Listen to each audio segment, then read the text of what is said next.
It is good to have some initial criteria for who fits the profile, but it's also important to see how close or how far these criteria are from what emerges locally.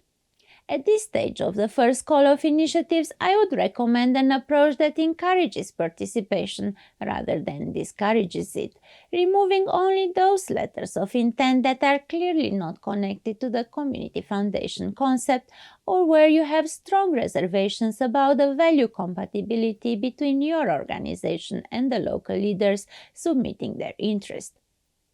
By the end of this stage, you will have a portfolio of potential local initiatives that will need accompaniment and support to take this broad idea and think through how it applies to their own context, and then to start gathering resources and energy for the actual setup of the community foundation.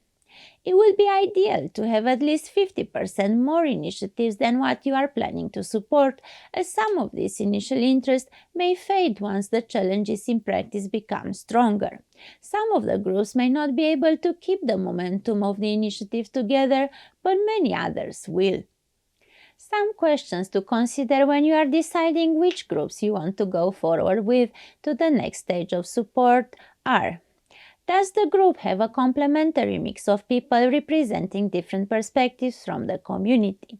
What are the values of the group related to inclusiveness? Do they see themselves as generous contributors? Do they care deeply about their own community? What is the attitude of the group related to local resources? Do they also see resources and solutions or just problems in the community?